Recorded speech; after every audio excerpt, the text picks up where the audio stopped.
dos homens, das mulheres, enfim, nosso objetivo é ser feliz. Então tem uma literatura em que tenta medir isso. Como eu disse, não é bem aceita, não é um consenso, até teve um economista que já ganhou um prêmio Nobel fazendo estudos, mas porque na economia na verdade, a gente não precisa medir o que passa na cabeça das pessoas, a gente tenta fazer uma técnica disso, e que a gente não precisa, observa as escolhas e não os valores das pessoas. E essa literatura tenta medir os valores das pessoas diretamente, perguntando para as pessoas. Então, na sua maneira mais simples, pede para as pessoas, dá uma nota de 0 a 10 para a sua vida, sua satisfação com a vida, 0 a 10. Então essa é a abordagem muito simples, uma nota de 0 a 10, todos nós sabemos o que é uma nota de 0 a 10. Né? Então, esses estudos, aí há uma certa controvérsia, entre renda e essa nota, entre países, mostra uma correlação positiva. Isso aqui eu usei um índice de inclusão digital, porque eu não tinha essa informação por cada indivíduo. Eu queria ter uma informação por indivíduo para estudar como é que o Brasil é diferente de outros países. Mas se você fizer uma reta entre felicidade e renda, tem uma correlação muito próxima. As coisas caminham. Índice de inclusão digital. Se tem acesso a computador, celular, é uma commodity relativamente homogênea. Então tem uma correlação positiva, mas aí a primeira regularidade empírica. A gente estudando esses dados, são dados de 160 países, então um pesquisador empírico é uma espécie de uma Disneylândia. Né? Você pega 160 países, tem dados das pesquisas, vários anos, é muito simples trabalhar com esses dados. E uma primeira regularidade empírica é o seguinte, tem essa correlação positiva, no Brasil existe uma correlação positiva entre renda ou alguma medida indireta de condições de vida, e a nota que as pessoas dão para suas vidas é a vida da pessoa, tá?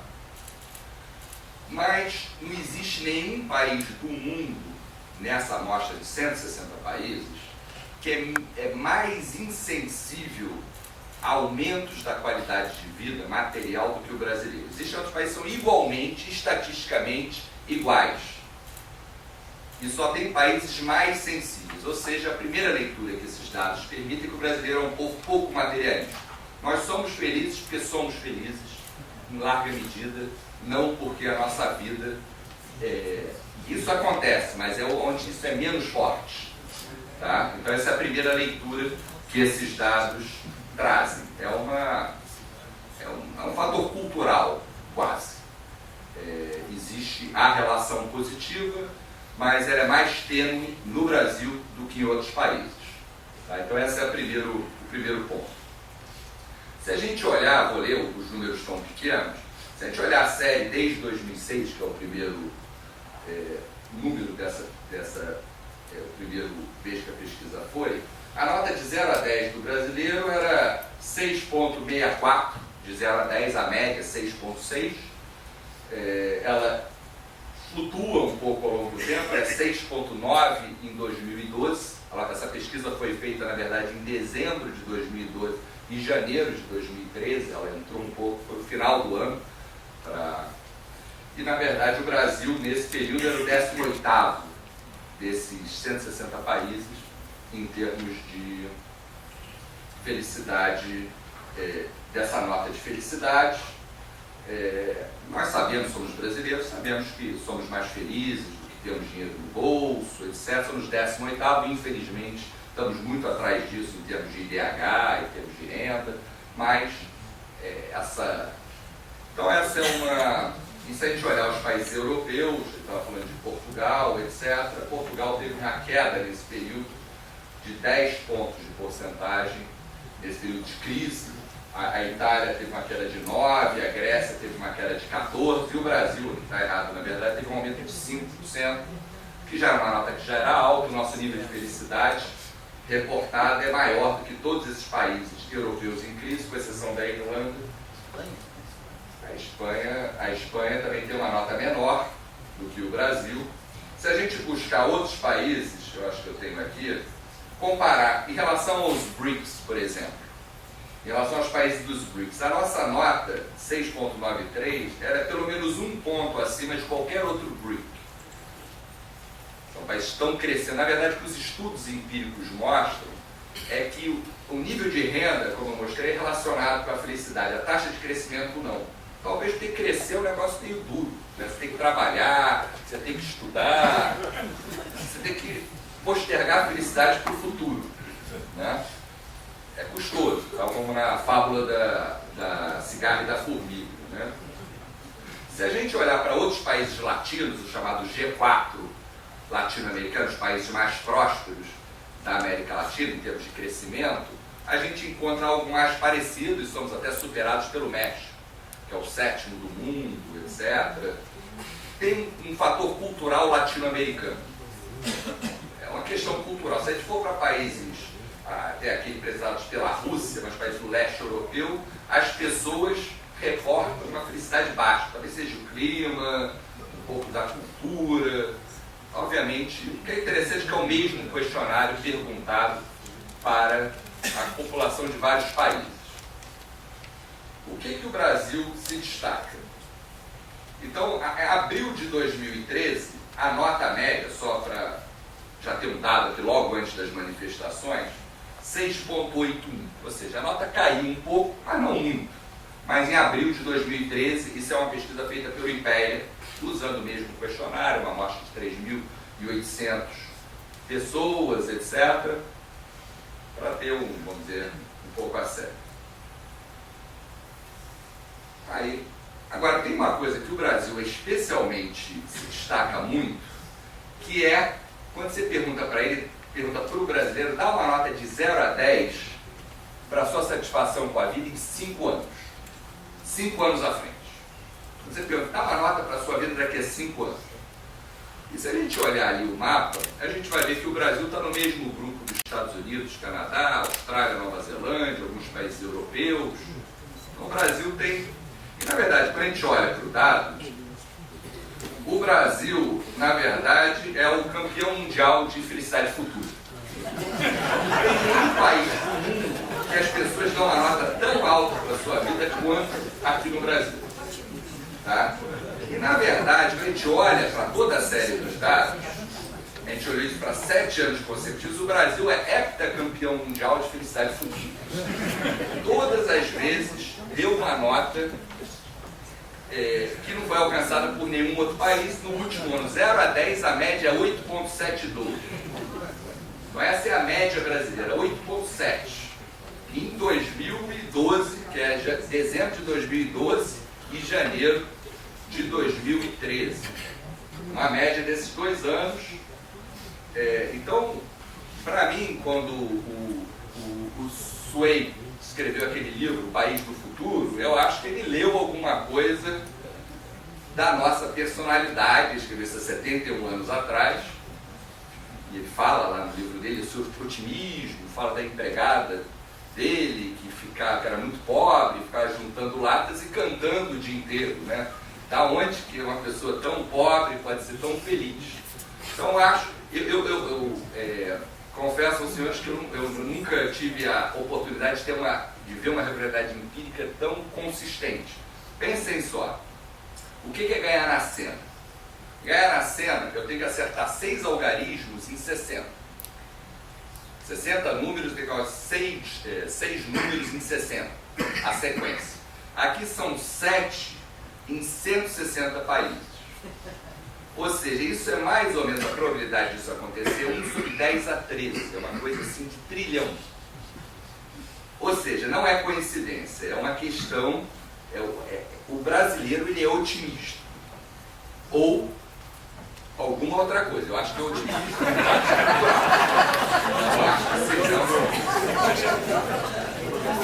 Então, ano após ano, tem sido um prazer, porque a gente começou a olhar isso lá em 2007, 2000, todo ano a gente vai lá para o dado, olhar o dado e dá a mesma coisa. Então acho que esse é o primeiro dado que eu queria trazer para vocês e que eu acho que ajuda a explicar um pouco desse apelido que nós temos de país do futuro. Esse otimismo que é brasileiro, né? Esse brasileiro, profissão de esperança. Se a gente olhar para esses dados de felicidade, é uma nota simples, dá uma nota para a sua vida daqui a 5 anos. O que a gente vai ver? Esses são gráficos, isso aqui é ao longo do ciclo da vida. É por idade, no eixo horizontal, e essa nota, a de baixo, é a felicidade 5 anos antes, a que está mais ou menos, está subindo 5 anos antes, que está mais ou menos estável é a felicidade presente, e a que cai é a felicidade futura. Então, o que é ser jovem? Ser jovem é achar que o futuro vai ser muito melhor do que o presente. À medida que a gente vai amadurecendo, a gente vai ficando mais velho, a gente vai aprendendo que não é bem assim. Que o meu futuro não vai ser tão melhor quanto o meu presente. Então isso é uma regularidade empírica. Qualquer país que você traçar esse gráfico, dá um gráfico parecido com esse. Então, num certo sentido, isso ajudaria a explicar por que a gente fala também, um outro termo que demograficamente já não é mais correto, ou não tão forte para o Brasil, que o Brasil é um país jovem. Porque é um país, o otimismo pertence aos jovens, assim como a capacidade de se frustrar pertence ao jovem e a nós no Brasil. Nós esperamos tanto nas nossas vidas no futuro que a nossa capacidade de frustração é gigantesca. Se a gente não tirar uma nota 9, estamos assim surpreendidos para baixo. E se a gente for nos dados e perguntar, isso aqui, desculpa, não está no título lá em cima, essa aqui é o mesmo dado de felicidade futura dos jovens de 15 a 29 anos. Tá? 15 a 29 anos, o Brasil também é o primeiro lugar nessa faixa etária, só que a nota média, o último dado é 9,21, de 0 a 10. A média que os jovens dão para a vida, em nenhum dos anos a nossa nota foi menor do que 9. Sempre acima de 9 a média. E só um dos 160 países deu uma nota de 9, acima de 9, num ano. Então realmente é uma regularidade empírica. O brasileiro e o jovem brasileiro, quer dizer, então, na verdade, o brasileiro ele é jovem, o jovem brasileiro ele é jovem ao quadrado. Jovem por ser jovem e por ser brasileiro também, que é otimista. Se vocês aceitarem um pouco essa leitura e o que acontece com os jovens? Jovens, todos nós sabemos que jovem não tem a ver com idade, tem a ver com como é que a gente olha para o futuro. Se nós envelhecemos cronologicamente, mas temos projetos, temos sonhos, achamos que o melhor da vida está por vir, nós somos jovens. E é isso um pouco o que eu acho que esse dado mostra.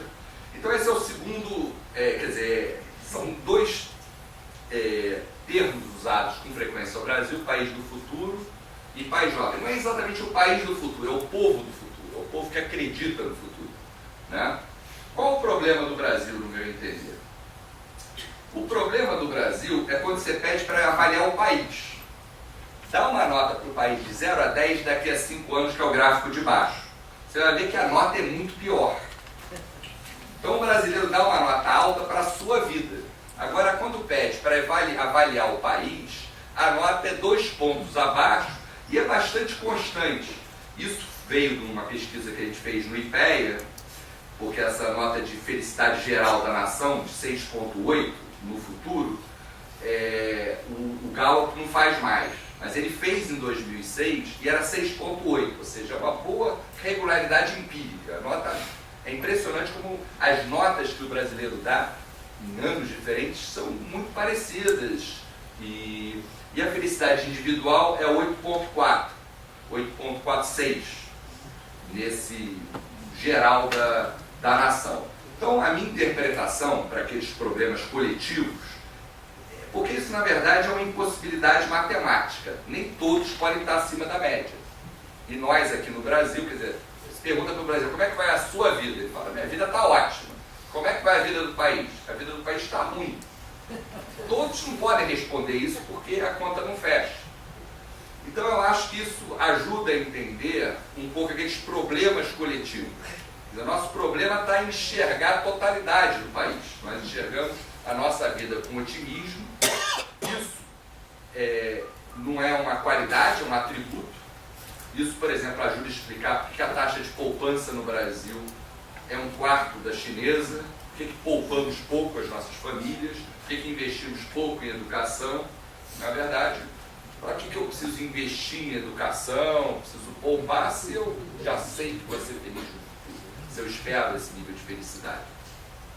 Então, acho que são essas duas características que eu queria trazer aqui para vocês sobre um pouco dessa alma brasileira. Uma alta expectativa em relação ao futuro e uma baixa expectativa em relação ao presente.